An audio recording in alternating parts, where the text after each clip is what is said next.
학창 시절에요.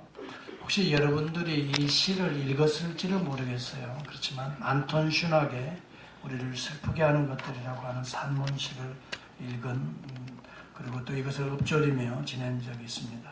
울고 있는 아이의 모습이 우리를 슬프게 한다. 정원의 한 모퉁이에서 발견된 작은 새의 시체 위에 초가을에 따사로운 햇볕이 떨어질 때 대체로 가을은 우리를 슬프게 한다. 숱한 세월이 흐른 후에 문득 발견된 돌아가신 아버지의 편지. 편지에는 이런 사연이 쓰여 있었다.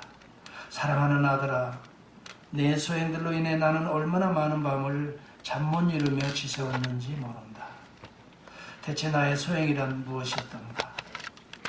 동물원에 우리 안에 갇혀 초조하게 서성이는 한 마리의 범의 모습 또한 우리를 슬프게 한다.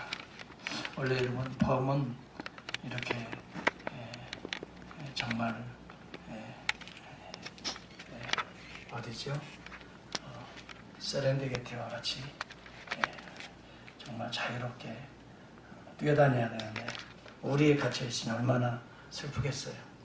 그런 것들이 슬프다는 거겠죠.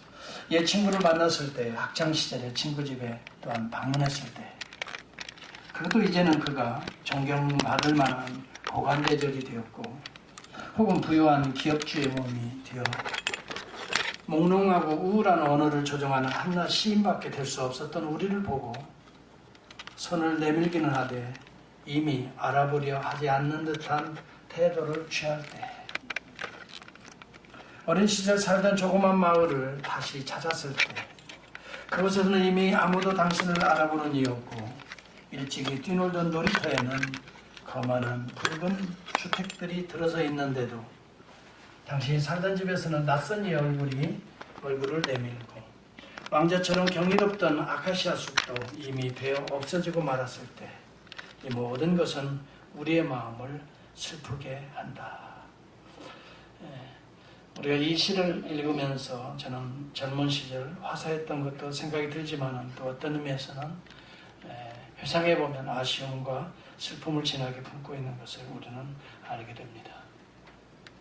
우리가 젊었든지 나이가 들었든지 간에 이제는 마음의 창을 열고 눈을 들어먼 하늘 위를 향하고 하늘 아버지를 향하고 말씀을 새기게 된다면 우리는 슬픔이 변하여 기쁨이 되어질 줄을 압니다. 특별히 지나온 세월들을 생각해보면, 하나님의 은혜 가운데 생각해보면 감사하지 않을 것들이 하나도 없다는 것을 깨닫게 됩니다. 그래서 여러분, 은혜와 감사의 기쁨의 눈물이 하나님의 은혜 아래에 있는 자들에게는 더 충만한 것을 저는 오늘 여러분들을 보면서 느끼게 됩니다. 여러분, 예수님께서 2000년 전에 인물을 하나 언급하십니다. 아브라함의 기쁨을 오늘 우리 주님은 말씀합니다. 여러분의 성경 56절을 한번 볼 수 있기를 바랍니다. 거기에 보면은 너희 조상 아브라함은 나의 때 볼 것을 즐거워하다가 보고 기뻐하였느니라 라고 말합니다. 아브라함은 예수님이 나오기 2000년 전의 인물입니다. 구약의 그 인물이 어떻게 예수님의 때를 볼 것을 보고 즐거워하였는가? 오늘 아브라함은 어떤 의미의 기쁨을 간직하고 있었는가? 오늘 이것이 오늘 본문의 주제가 될 것 같습니다. 여기 나의 때 볼 것을 즐거워하였다라고 말을 합니다. 우리 주님이 이 땅에 오실 것을 아브라함은 미리 보고 즐거워했다라고 하는 말인 것입니다. 어떻게 이런 믿음이 생겼을까 하는 것이 오늘 주제가 되는 것입니다. 하나님께서 아브라함을 부르셨을 때 이런 말씀을 하십니다. 하나님 여호와께서 아브라함에게 이르시되 너는 너의 고향과 친척과 아비의 집을 떠나 내가 내게 보여줄 땅으로 가라. 내가 너로 큰 민족을 이루고 내게 복을 주고 내 이름을 창대케 하리니 너는 복의 근원이 될지라. 아브라함은 그때가 75세였습니다. 그의 수하에 아들이 하나도 없었을 때입니다. 하나님이 약속하신 말씀 그대로 그는 순종하면서 가나안을 향하고 있습니다. 그런데 이제 그의 나이 85세가 됩니다. 10년이 흐릅니다. 자기 아들이 생기지 않습니다. 그래서 할 수 없이 하나님에게 그런 이야기를 합니다. 자기가 데리고 있는 이 종 엘리에셀을 자기의 상속자로 삼겠다는 얘기를 합니다. 그때 하나님께서는 창세기 17장 16절 19절에 이런 이야기를 합니다. 내가 그에게 복을 주어 그가 내게 아들을 낳아주게 하며, 사라를 통해서 아들을 낳겠다는 것입니다. 내가 그에게 복을 주어 그를 여러 민족의 어머니가 되게 하리니 민족의 여러 왕이 그에게서 나리라. 이 이야기를 듣습니다. 사라를 통해서 아들을 주시겠다는 것입니다. 그 아들이 이삭인 것입니다. 그런데 그때 나이가 아브라함이 85세입니다. 그때 아브라함은 어떻게 했습니까? 17절의 본문에 보면 아브라함이 엎드려 웃으며 라고 말합니다. 이 아브라함의 웃는 장면이 등장하고 있습니다. 아브라함이 엎드려서 웃었다는 말이 어떤 의미가 있을까? 여러분들은 생각할 때, 아니 지금 내 나이가 지금 85세인데 무슨 아들을 낳을 수 있을까? 사라도 75세면 이미 경수가 끊겼는데 무슨 아들을 낳을 수가 있을까? 라고 불신하는 마음으로 실소를 여러분 머금은 모습이라고 해석하는 자들도 없지 않아 있습니다. 제롬이라는 자들과 크리스토스톰이라는 분들이 그렇게 해석을 했습니다. 그러나 존 칼빈은 그렇게 해석하지 않았습니다. 오히려 너무 뜻밖의 말씀을 하시기에 기쁨과 환희, 정말 그렇게 될 수가 있을까라고 하는 경이로움이 그를 더 웃게 만들었다라고 합니다. 그리고 더불어 감격의 기쁨이었을 것이다 라고 해석을 하고 있습니다. 과연 이렇게 경수가 끊기고 참 우리로서는 할 수 없는, 인간으로서는 불가능한 일을 하나님께서 하시겠다고 한다면 이것이 얼마나 놀라운 일인가. 그러면서 물론 인간적으로는 그렇게 할 수 있을까라고 하는 이 실수 같이 보이지만 그 속에는 하나님의 경이로운 능력을 믿고 또 그 일이 이루어진다면 얼마나 놀랍겠는가 라고 하는 마음도 품었을 것이다 라고 말합니다. 카렌 네일리치라고 하는 신학자도 그렇게 해석합니다. 존 멀피도 그렇게 해석을 하고 있습니다. 존 칼빈은 두말할 것도 없이 그런 믿음을 가지고 웃었을 것이다 라고 말을 하고 있는 것입니다. 그리고 그의 후손에게 영원한 언약이 되리라 라고 하는 그 말씀은 이제 이삭만 얻은 것이 아니라 이삭을 통해서 그의 후손을 통해서 영원한 새 언약까지를 바라보게 하시는 하나님의 그 깊으신 의미를 이 아브라함은 믿음으로 헤아리면서 참 그렇게만 이루어질 수 있다면 얼마나 기쁠 것인가. 하나님께서는 혹시라도 인간적인 마음이 들어서 불안해할까 보셔서 하나님은 다시 그들을 방문하십니다. 이것이 창세기 18장에 나옵니다. 지난 주일에 제가 설교한 내용입니다. 여호와께서 마무리 상수리나무 아래 있는 곳에서 아브라함에게 나타나시니라 그랬습니다. 하나님께서 직접 나타나신 것입니다. 육체의 몸을 입고 나타나셨습니다. 사람 셋이 맞은편에 서 있는지라 라고 나타납니다. 그런데 창세기 19장에 보면은 그 중에 둘은 천사였던 것을 보여주고 있습니다. 하나는 육체의 몸을 입고 오실 그리스도를 예표하는 인물이었던 것입니다. 이것을 그리스도의 현현이라고 신학자들은 해석을 합니다. 여러분, 그가 나타나서 내년 이맘때 내 안에 사라에게 반드시 아들이 있을 것이다 라고 18장 10절에 소개를 합니다. 사라가 장막 뒤에서 이야기를 듣습니다. 그리고 웃습니다. 내가 늙었고 내 주인도 늙었는데 내게 무슨 즐거움이 있으랴. 어찌 보면은 반신반의하는 사라의 웃음이지만은 그러나 그 속에도 역시 만일 하나님의 능력으로 이 일이 이루어진다면 얼마나 기쁠 것인가에 대한 믿음이 자라고 있었다는 것입니다. 그래서 여러분, 이때에 우리 주님께서 뭐라고 말씀하십니까? 여호와께 능치 못한 일이 있겠느냐. 정확히 1년 후에 드디어 하나님이 약속하신 아들을 낳게 됩니다. 그 이름이 이삭이라고 지으라고 그대로 이삭이라고 지었습니다. 그때 이들은 정말 기뻐했습니다. 창세기 21장 5절과 6절에 보니까 하나님이 나로 웃게 하시니 듣는 자가 다 나와 함께 웃으리로다 그렇게 말을 합니다. 진정한 웃음이 여기에 있었습니다. 이 이삭을 낳은 아들에 대한 기쁨이 있었습니다. 어와 둥둥 내 사랑이라. 여러분들의 자녀들을 다 그렇게 알고 기뻐하고 키운 줄 압니다. 행여나 애들이 잘못 클까 봐서 정말 마음 조아리며 애들을 다 여러분들은 그런 마음으로 기뻐하며 키웠을 것입니다. 그런데 어인일입니까?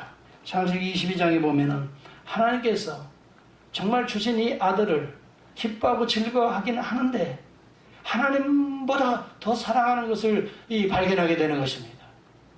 세상에 주신 하나님의 은혜와 축복을 감사는 하는데 그것을 주신 하나님보다 더 기뻐하고 더 사모한다면 이것은 분명히 이 아들이 하나님이 주신 축복의 선물이 되어가는 것이 아니라 나의 삶의 우상이 되어간다는 걸 아시고 하나님께서는 그 우상을 척결하시기 위하여 그 아들 이삭을 내가 제시하는 모리아 땅에 가서 바치라 라고 하시는 것입니다.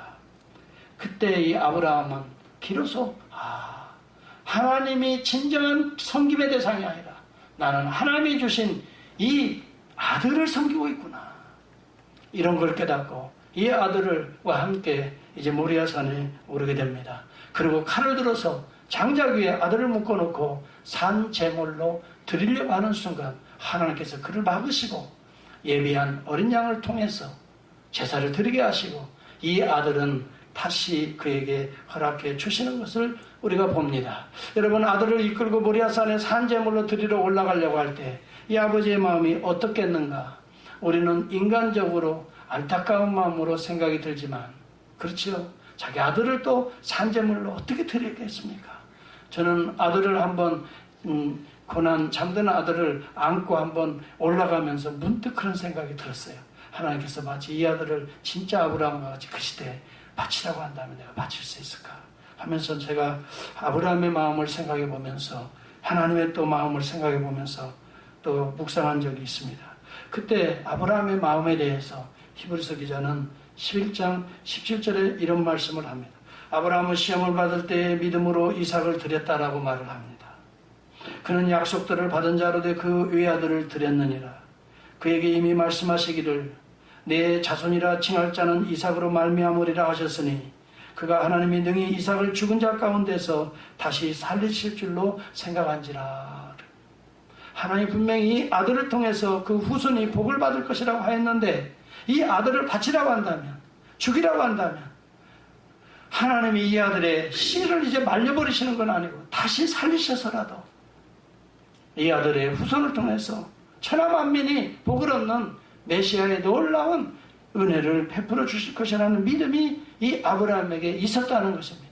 이런 믿음은 대단한 십자가와 부활을 믿는 믿음인 것입니다. 그러면서 그렇게 말합니다. 그가 하나님이 능히 이삭을 죽은 자 가운데서 다시 살리실지로 믿은지라 그랬습니다.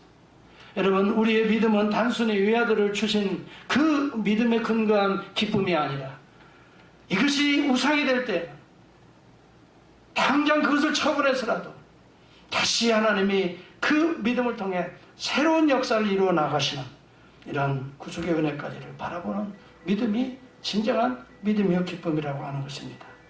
여러분에게 준 하나님의 축복의 선물들이 여러분의 우상이 될 때는 하나님이 때때로 빼앗으시는 것입니다. 그 이후에 주시는 하나님의 놀라운 구속의 은혜가 우리에게 임한다는 것입니다. 그를 죽은 자 가운데서 도로받은 것이다 라고 말하고 있는 것입니다. 그는 모리아산에 이 십자가와 부활을 체험하게 되고 이런 오실 메시아의 십자가와 부활을 체험한 이후에 하나님께서는 이런 축복의 말씀을 들려주십니다. 이것이 창세기 22장 16절에 17, 18절에 계속 나타납니다. 이제야말로 내가 나를 사랑한 줄을 내가 알았노라 하면서 내가 내게 큰 복을 주고 내 씨가 그렇게 말합니다. 내 씨가 크게 번성하여 하늘의 별과 같고 바닷가의 모래 같게 하리니 내 씨가 그 대적의 성문을 차지하리라. 여러분, 이 말은 복음적인 이야기입니다. 복음을 지금 선포하고 있는 겁니다. 내 씨로 오실 메시아를 이야기하고 있는 겁니다. 그리스도가 대적의 문은 죄와 사망과 저주의 문을 정복할 것이다 라고 말합니다. 이것은 십자가에 피 흘려서 어린 양이 제물로 되어서 죄를 씻은 다음에 나타나는 죽음과 저주와 죄와 사망의 권세를 이기실 것을 말씀하고 있는 것입니다. 그리하여 내 씨로 말미암아 천하만민이 복을 얻으리라 라고 말을 하고 있습니다. 여기 갈라디아서 3장 16절은 이렇게 해석합니다. 이 약속들은 아브라함과 그 자손들에게 말씀하신 것인데 여럿을 가리켜서 그 자손을이라 하지 아니하고 오직 한 사람을 가리켜 내 씨라 하였으니 곧 그리스도라, 이렇게 해석을 합니다. 바로 이 씨는 그리스도라고 해석을 하고 있는 것입니다. 여러분, 예수 그리스도를 사실은 아브라함은 보고 만나고 있는 것입니다. 여러분, 우리 주님이 여기에서 아브라함의 기쁨을 해석할 때 나의 때 볼 것을 즐거워하다가 보고 기뻐했다라고 말합니다. 아브라함은 예수 그리스도 멀리 오실 2000년 이후에 오실 메시아를 바라보면서 그것을 바라보면서 기뻐하고 즐거워했다는 것입니다. 단순히 육체의 아들 이삭을 나에게 줬으니 백세에 얻은 아들을 줬으니 이것이 기쁘도다. 그것만이 아니라 이 아들의 후손을 통해 영원한 언약이 되겠다고 하는 메시아를 바라보고 있다고 하는 것입니다. 이것을 보고 그는 기뻐하였다. 나의 때에 볼 것을 보고 기뻐하였다라고 말을 합니다. 나의 때라고 말합니다. 예수 그리스도가 이때 육체의 몸을 입고 오실 성육신의 때를 첫 번째로 의미합니다. 두 번째는 그가 십자가에 달리셔서 구속을 통해서 모든 대적의 문을 정복할 때를 말하는 것입니다. 그가 부활하여 승천하셔서 이제 그의 이름으로 말미암아 천하 만민이 복음을 통해서 구원받을 바로 그러한 때인 것입니다. 이것을 우리는 총말론적 신앙이라고 하는 것입니다. 단순히 육체적인 것을 얻어서, 단순히 기업을 얻어서, 단순히 아들을 얻어서 기뻐하는 기쁨이 아니라 그것을 넘어서서, 그것을 빼앗긴다 할지라도 그리스도의 이름으로 이루어질 구속의 나라를 바라보면서 기뻐하셨다는 것입니다. 여러분, 아브라함의 기쁨은 단순한 육체적인 아들에 대한 기쁨이 아니라는 것을 우리가 깨닫게 되는 것입니다. 적어도 우리 주님이 말씀하실 때 나의 때 볼 것을 보고 기뻐하였다라고 하는 이 말씀을 우리가 보면은 아브라함이 단순히 백세에 이삭 안고 기뻐 좋아 얼쩔줄을 어둥둥 기뻐했다는 육체적인 기쁨이 아니라는 말씀이에요. 오히려 나의 때라고 하는 것은 예수 그리스도가 육체의 몸을 입고 이 땅에 오실 성육신의 때뿐만이 아니라, 왜 예수님이 이 땅에 오십니까? 우리의 죄를 구속하시기 위해 십자가에 오르실 때인 것입니다. 바로 그 구속의 때를 의미했던 것입니다. 그리고 죽음의 문을, 대적의 문을 정복하는 부활의 때를 의미하시고 부활 승천하시고 이제는 그의 영을 보내주사 오늘도 온 만민에게 오늘도 복음을 통하여 천하 만민이 복을 얻을 바로 그러한 때를 다 함축한 것이 아브라함의 기쁨이라 하는 것입니다. 많은 사람들이 그렇게 생각합니다. 오늘도 그리스도인들이 그렇게 생각합니다. 내가 기도했더니 뭐가 이루어졌어.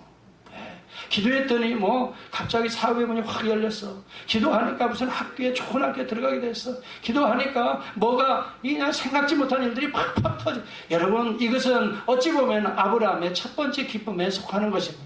이삭을 안고 기뻐하는 육체의 기쁨일 수 있습니다. 그러나 그것을 통해서 하나님의 구속의 역사가 이루어진다면 이것은 우리는 진정한 기쁨이라 하는 것입니다. 그 안에 예수 그리스도가 있을 때에 진정한 기쁨입니다. 그리스도의 구속이 있을 때에, 그리스도가 그 안에 존재할 때에, 그리스도가 그 자식과 그 사업과 여러분 물질 속에 그리스도가 존재하게 될 때에 그것을 통해서 이루어지는 구속의 역사를 바라보면 우리는 아브라함의 기쁨, 곧 내 기쁨, 그리스도의 기쁨이 되는 것입니다. 그러나 많은 사람들이 오늘 그리스도를 믿는다고 하면서, 예수를 따른다고 하면서도 1차원적인 육체적인 기쁨에 만족하는 경우가 있습니다. 구약의 성도들은 여러분 예수 그리스도가 오실 그날을 멀찍이 바라보면서도 이 어려운 고난의 때를 잘 이겼다라고 히브리서 11장 13절은 말하고 있습니다. 이 사람들은 다 믿음을 따라 죽었으며 약속을 받지 못하였어도 그것들을 멀리서 보고 환영하였다라고 말합니다.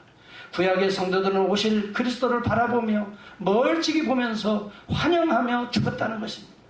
이 예수를 바라보면서 그 구약 성도들은 그 믿음을 잃지 않고 죽음을 길을 가면서도 멀찍이 그 나라를 바라보면서 환영하면서 기뻐하면서 죽었다는 것입니다. 여러분, 오늘 우리 성도들이 그런 의미에서 성도들의 죽음은 기쁨의 죽음인 것입니다. 우리 주님의 나라를 들어감과 동시에 주님이 언젠가 다시 오시는 것을 바라보면서 그날을 우리가 희망하면서 이제는 지금까지 인생에서 쌓아놓았던 모든 것을 다 떨쳐버리고 다 놓아야 할 때인 것입니다. 그러나 하나님의 나라를 기업으로 얻는 그때를 바라보면서 기뻐하며 우리 그리스도인은 죽을 수가 있게 되는 것입니다. 여러분, 예수 그리스도가 여러분의 기쁨의 한복판에 근원이 될 수 있기를 주의 이름으로 축원합니다. 하나님의 나라가 여러분의 기쁨의 근원이 될 때에 진정한 기쁨이 될 수 있는 것입니다. 이것을 우리는 종말론적인 기쁨이라고 말합니다. 여러분, 신학자들은 종말론을 이렇게 해석합니다. 예수 그리스도가 임재한 이후부터 그리스도가 재림할 모든 그 사이에 모든 하나님의 나라의 역사를 종말론이라고 해석을 합니다. 오늘 예수 그리스도는 지금 오셨습니다. 2000년 전에 오셨습니다. 이 땅에 오셔서 우리 죄를 대속하시고 부활 승천하시고 오늘도 성령을 부어주셔서 오늘도 그의 교회를 이루시고 오늘도 하나님의 나라를 천하만민에게 이 복음을 전하여서 천하만민이 복을 받고 누리고 죄 가운데 해방받게 하고 계시는 것입니다. 오늘 우리는 이러한 종말론적인 기쁨을 우리 가운데 우리 주님이 주고 계신다는 걸 생각해야 됩니다. 우리는 소와 양을 잡아서 다시 제사를 드리지 않습니다. 오직 자기 피로 영원한 속죄를 이루사 단번에 성수에 들어가셨다라고 성경은 말합니다. 예수 그리스도의 2000년 전의 십자가의 사건을 통해서 우리는 다시 구약 성도들처럼 양을 잡고 비둘기를 잡고 소를 잡고 제사를 드릴 필요가 없습니다. 정결제를 할 필요가 없습니다. 우리는 예수 그리스도의 이름으로 대속의 은혜가 날마다 주의 이름 앞으로 나오는 자들 그리고 그 앞에 고백하는 자들 보혈이 흘러 날마다 정결케 되는 이러한 그래서 담대히 하나님의 보좌 앞에 나아갈 수 있는 은혜가 그리스도의 이름으로 우리에게 주어져 있다고 하는 사실입니다. 히브리서 7장 24, 25절에 보면 그런 말씀이 있습니다. 따라서 예수는 영원히 계심으로 여러분 예수 그리스도는 2000년 전에 오시고 그 다음에 부활 승천하시고 보좌의 우편에 계신 것만이 아니라 지금도 그의 영을 통해 영원히 살아계심을 믿습니까? 아멘. 여러분 이 사실을 믿는 자들 속에는 오늘도 성령이 계속해서 우리에게 구속의 은혜를 베풀어 주시는 것입니다. 아멘. 그 이름의 놀라운 능력이 구속의 능력이 나타나는 것입니다. 십자가를 믿는 자들에게는 십자가에 대한 하나님의 능력이 됨이라고 말하고 있습니다. 고린도전서 1장에서 이야기하고 있지 않습니까? 오늘도 십자가의 도의 은혜가 하나님께서 택하시고 부르신 또 그 사실을 믿고 고백하는 여러분들에게는 하나님의 능력이 될 수 있기를 축복합니다. 예수 그리스도의 십자가의 도는 믿는 자에게 또 마음으로 믿어 입으로 시인하는 자들에게 아멘하는 자들에게 오늘도 하나님의 능력으로 역사하는 것입니다. 아멘. 이 여러분 십자가의 도는 하나님의 능력입니다. 하나님의 모든 권세와 능력이 십자가의 도에 다 포함되어 있습니다. 여기는 치유의 능력도 있습니다. 상처를 치유합니다. 그리고 십자가의 보혈이 흐르는 곳에 여러분 놀라운 회복의 능력이 나타나는 것입니다. 어둠이 사라지고 빛으로 회복되는 역사가 십자가의 보혈이 흐르는 자들에게 나타나는 것입니다.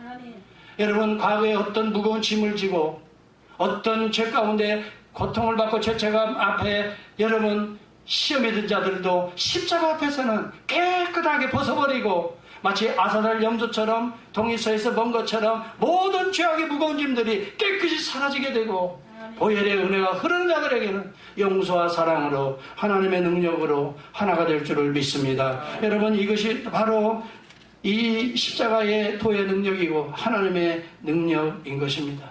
그러므로 우리는 그리스도가 이런 구속의 은혜를 우리에게 날마다 베풀어 주시는 것을 감사하면서 살 때에 우리를 슬프게 하는 것들이 아니라 우리에게 기쁨을 주는 하나님의 원천이 되게 되는 줄을 믿습니다. 그러므로 히브리서 7장 24, 25절에 보면 예수는 영원히 계심으로 제사장의 직분도 갈리지 아니하였다라고 말합니다. 지금도 제사장의 직분이 중단되지 아니하였다라고 하는 거죠. 제사장의 직분은 죄를 사하고 하나님의 의를 덧입혀주는 역할을 구약시대에 제물을 통해서 했습니다. 그런데 이제는 예수 그리스도의 단번 십자가의 영원한 속죄를 오늘도 우리가 그리스도로 나오는 자들에게 오늘도 그런 은혜가 부어진다는 걸 말하고 있어요. 그래서 여러분 단번에 영원한 속죄를 오늘도 이루어주고 있는 것입니다. 그가 항상 살아서 그들을 위하여 지금도 간구하신다라고 성경은 분명히 말합니다. 오늘 주님께서 항상 살아계셔서 그들을 위하여 오늘 우리들입니다. 예수 믿고 주님 앞에 나오는 신앙 고백하는 저와 여러분들입니다. 날마다 그의 영을 통해 간구하고 계신다라고 하는 성령의 법이 죄와 사망의 법에서 날마다 우리를 해방한다라고 로마서 8장 1절을 말합니다. 그러므로 이제 예수 그리스도의 보혈이 흐르는 자들에게는 결코 정죄함이 없습니다. 너는 죄인이야, 죄의 삭은 사망이 너를 가둘 것이야. 그렇지 않습니다. 이미 예수가 2000년 전에 대적의 문을 바로 정복하셨기 때문에 우리는 사망의 문이 우리를 가두지 않습니다. 우리의 죽음의 순간 우리의 영혼은 영원한 천성으로 하나님의 품으로 죄와 눈물과 사망과 저주가 없는 감사와 기쁨과 영광의 품으로 올라가게 되는 줄을 믿습니다. 그래서 여러분, 우리는 장례식을 슬퍼하지 않습니다. 육신적으로는 못 보기 때문에 슬퍼하지만, 그러나 영혼으로는 여러분 오히려 감사의 기쁨의 예배를 올려드리는 것이 그리스도 안에 있는 자들의 장례 예배가 되는 것입니다. 사랑하는 성도 여러분, 이 예수 그리스도를 만나서 진정한 의미의 기쁨을 누릴 수 있기를 주의 이름으로 축원합니다. 여러분, 예수를 만나지 못한 자들은 주어진 아기만 가지고 기뻐할 수 있습니다. 주어진 물질만 가지고, 이 세상에 여러분 권세와 권력 또 편안히 건강을 가지고 이것을 가지고 기뻐할 수도 있습니다. 그러나 예수를 만나지 않으면 영혼의 기쁨은 없다는 거예요. 진정한 기쁨은 없다는 거예요. 십자가와 부활의 영광을 통한 새 사람의 기쁨은 보장되지 못한다는 거예요. 여러분, 아브라함의 기쁨은 나의 때 볼 것을 보고 기뻐하였느니라. 오늘 우리 주님의 이 증언을 본다면 아브라함도 예수 그리스도의 때를 바라봤다는, 십자가의 구속의 때를 바라봤다는 거예요. 어린 양을 통해서 오실 메시아가 내죄를 한 번 영원히 씻을 구속의 때를 바라봤다는 거예요. 그리고 죽음의 문을 정복하시고 대적의 문을 정복하려라 하는 죽음의 문을 정복하시고 부활하시고 승천하시는 이 신앙의 모습을 모리아산에서 체험하게 됐다는 거예요. 그래서 그에게 진정한 기쁨이 임하고 있다는 거예요. 우리 주님이 말씀하신 너희 조상 아브라함도 나의 올 때를 보고 기뻐하였느니라. 사랑하는 성도 여러분, 예수 그리스도가 빠져버리면 우리는 진정한 기쁨은 사실 없습니다. 그러나 그리스도 안에 거하면 우리에게는 신령한 하나님의 기쁨이 우리 가운데 임하게 될 줄을 믿습니다. 현실은 어려울 수 있습니다. 그게 바로 마리아가 바로 그렇습니다. 마리아는 요셉과 정혼한 이후에 성령으로 어느 날 잉태하다 보니 배가 불러오기 시작해서 두려워 떨고 있었다. 아니, 이게 어찌된 일이냐? 성령이 이야기합니다. 성령이 나타났습니다. 마리아에게. 두려워 말라 마리아여, 두려워하지 말라. 내가 임신한 것은 성령으로 말미암은 것이라. 그 이름을 잉태하여 아들을 낳으니 그 이름을 예수라 하라. 이가 큰 자가 되고 지극히 높으신 이의 아들이 되리라. 영원히 야곱의 집에 왕으로 다스릴 자가 이제 이 거룩한 이가 하나님의 아들이심이니라. 아니, 어찌 나에게 이 비천한 중에 이런 일이 있을 수 있습니까? 아브라함에게 그때 나타나서 하신 말씀 그대로 천사가 얘기해 줍니까? 따라서 합시다. 하나님에게는 능치 못함이 없느니라. 이 이야기를 아브라함에게 해주었습니다. 사라에게 해줬던 이야기입니다. 똑같이 이야기합니다. 과학적으로, 이성적으로, 합리적으로 상상, 생리학적으로 이해할 수 없는 일들이 내 안에서 이루어지고 있는데 하나님께서 시작하셔서 일을 이루시고 계시다 이 말이에요. 이 자는 예수라 하라. 만민에게 천하의 복을 가져다 주는, 죄로부터 해방을 시켜주는 그리스도라 하라. 그때 마리아는 기쁨이 차고 넘쳤습니다. 이것을 마리아의 찬가라고 우리는 부릅니다. 누가복음 1장 46절과 48절에 이런 내용이 있습니다. 내 영혼이 주를 찬양하며 그렇게 말합니다. 예수를 잉태하고도 이렇게 기뻐했습니다.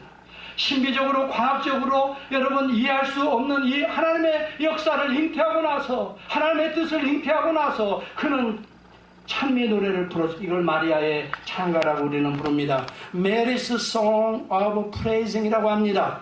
누가복음 1장 46절에 48절에 보면 마리아가 이르되 내 영혼이 주를 찬양하며 내 마음이 하나님 내 구주를 기뻐하였으면 그의 여종의 비천함을 돌보셨도다 이렇게 말합니다.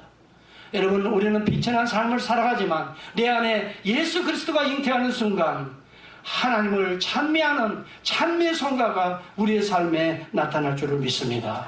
예수를 잉태할 수 있기를 바랍니다. 여러분의 영혼에 예수 그리스도를 잉태할 수 있기를 바랍니다. 여러분에게도 마리아의 찬미가 아니라 여러분의 이름에 찬미의 노래가 하나님을 향해 날마다 불려질 것입니다. 여러분, 예수 그리스도는 큰 기쁨의 좋은 소식입니다. 천사가 목자들에게 나타납니다.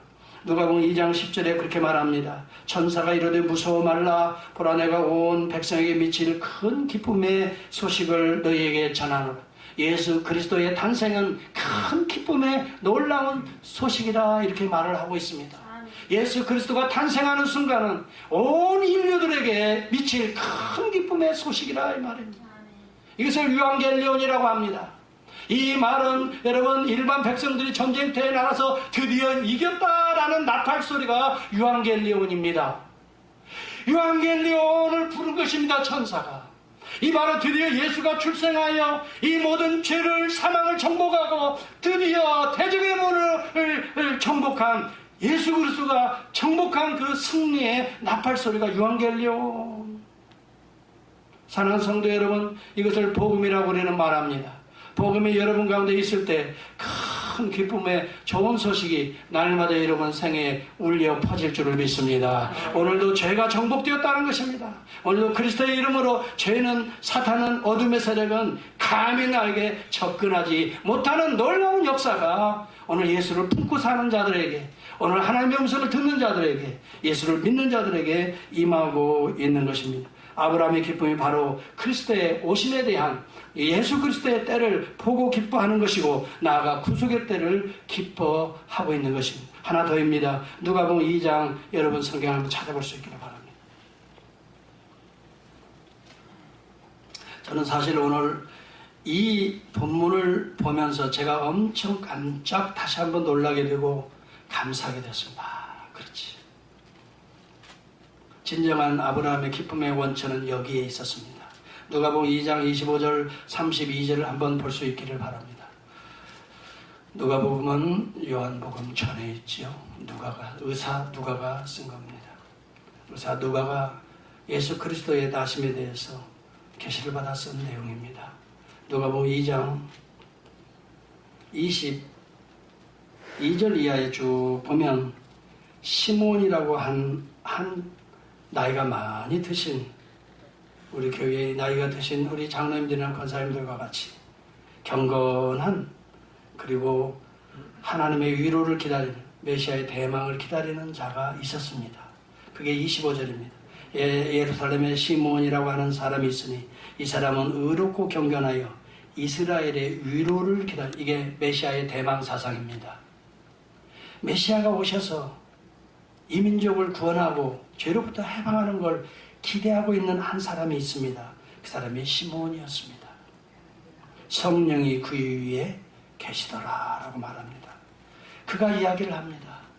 그리스도의 오심을 대망하고 있기 때문에 26절을 같이 한번 보시겠습니다. 시작. 그가 주의 그리스도를 보기 전에는 죽지 아니하리라 하는 성령의 지시를 받았더니, 여러분, 그의 마음속에는 이스라엘의 위로, 메시아를 통한 위로, 그의 오심을 보고 싶었습니다. 내가 메시아를 보지 않으면 죽지 아니하리라. 그랬는데 그 간절한 기도가 성령에 의해서 응답이 되어진 것입니다.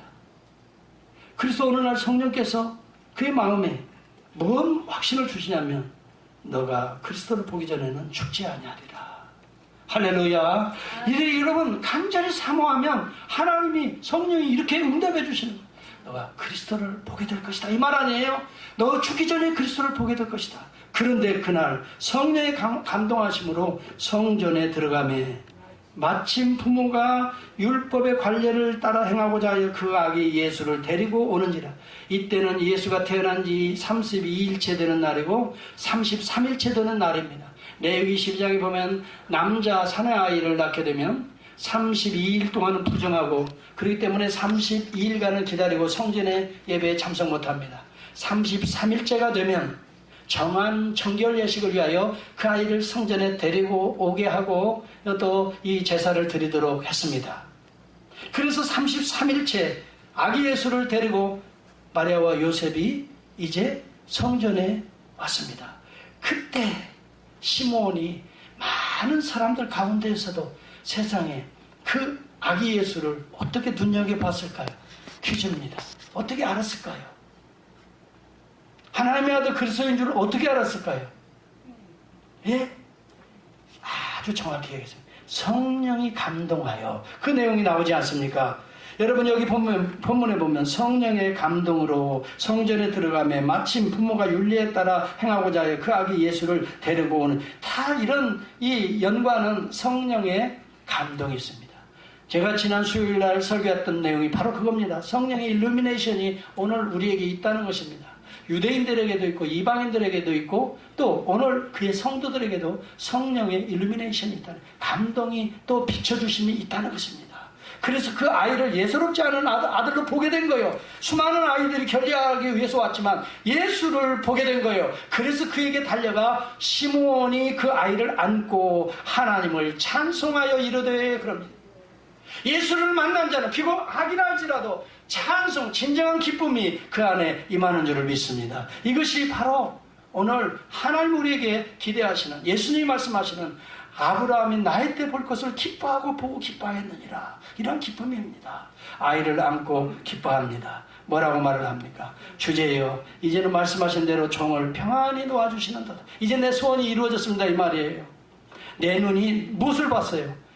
아기를 본 게 아니에요. 주의 구원을 보았사오니 이는 만민 앞에 예비하신 것이요 이방을 비추는 빛이요 주의 백성 이스라엘의 영광이니이다. 하나님의 영광을 본 거예요. 아기를 통해 이방인을 비추는 빛을 본 거예요. 그리고 이 아이를 통해서 이루어질 구원의 역사를, 주의 구원을 보게 되는 거예요. 그러니 너무 기뻐서 노래를 불러 부릅니다. 이것을 우리는 시므온의 노래라고 합니다. 너무 감격적인 장면입니다. 그러면서 말하면 이제는 죽어도 좋다는 것입니다. 그래서 초대교회뿐만이 아닙니다. 중세의 많은 그리스도의 공동체가 이 노래를 부르기 시작했습니다. 이제는 예수를 만났으니 죽어도 좋다는 것입니다. 이제는 예수가 내 안에 거하니 이제는 핍박을 받아 죽어도 좋다는 것입니다. 그래서 중세에는 특히 여러분 개신교가 한참 종교개혁이 일어났을 때 율리 스윙글리는 스위스의 종교개혁자입니다. 이 찬송을 예배를 드리고 개신교도들이 모여서 예배를 드리고 파송하면서 이 찬송을 부르습니다. 이제는 이 찬송을 부르며 세상에 나가 개신교도들이 칼이 들어오고 이제 총칼에 들어서 죽게 순교하게 되어도 좋다는 것입니다. 내가 이제는 이방의 빛을 봤다는 것입니다.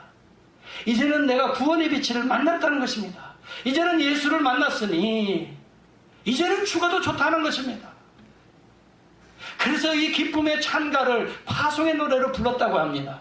그리고 이제 파송을 합니다. 이제는 너희들이 가정에 들어가서, 여러분들의 일터에 들어가서 그리스도의 복음을 전하다가 죽으라 하는 것입니다. 이것이 그때 당시에 파송의 노래였던 것입니다. 이것을 내가 근원적으로 찾아보니까 중세 때 불렀던 눅 디미티스라고 하는, 이게 라틴어로 된 노래입니다. 여러분 혹시 집에 가셔서 이 노래를 한번 동영상으로 볼 수 있기를 바랍니다. 저는 이 설교를 준비하면서 이 본문을 어제 처음으로 접하면서 엄청 감동을 받았습니다.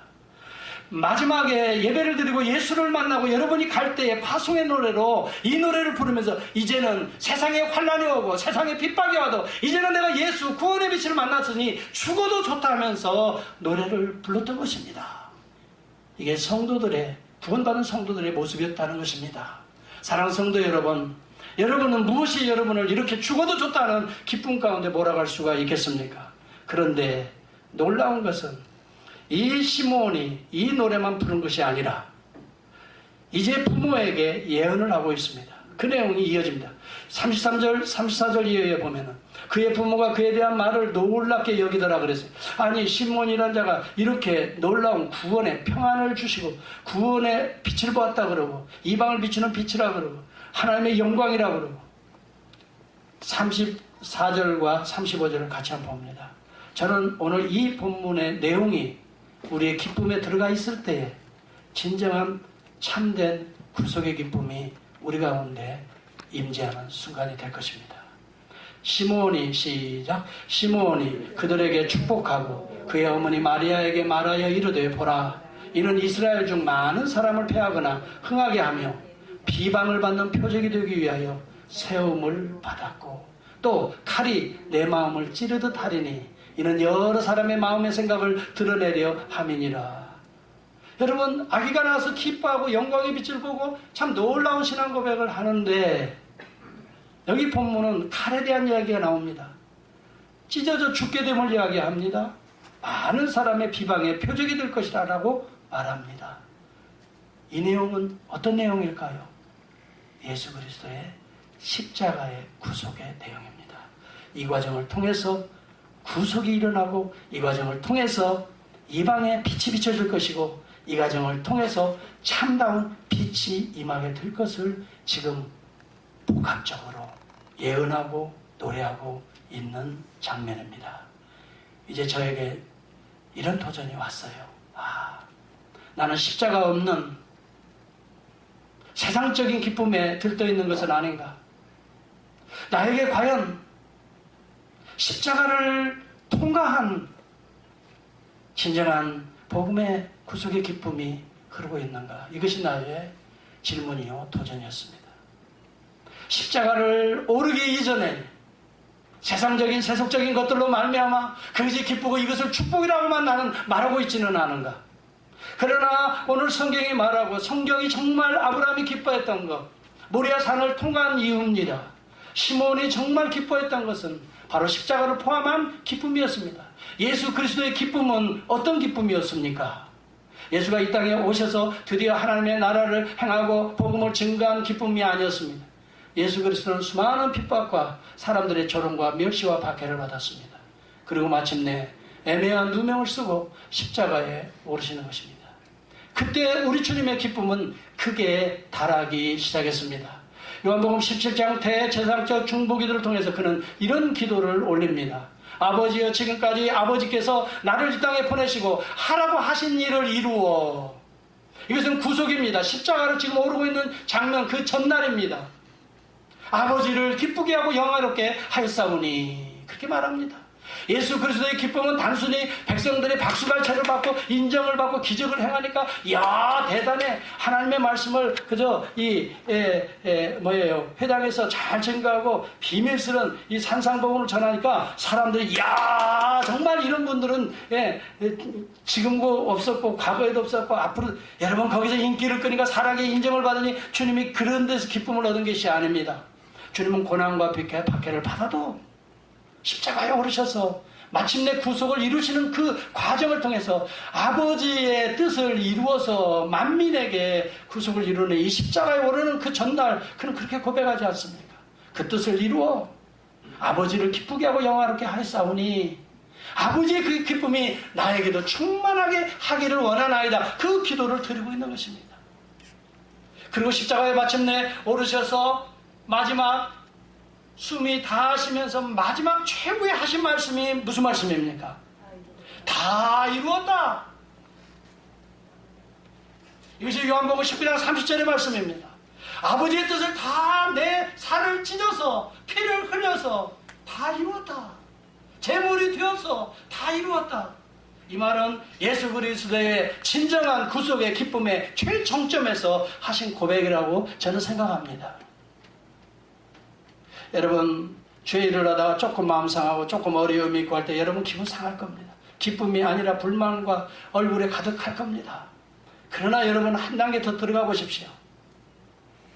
진정 여러분을 기쁘게 하고 여러분을 만족해 하는 것들이 어떤 것입니까?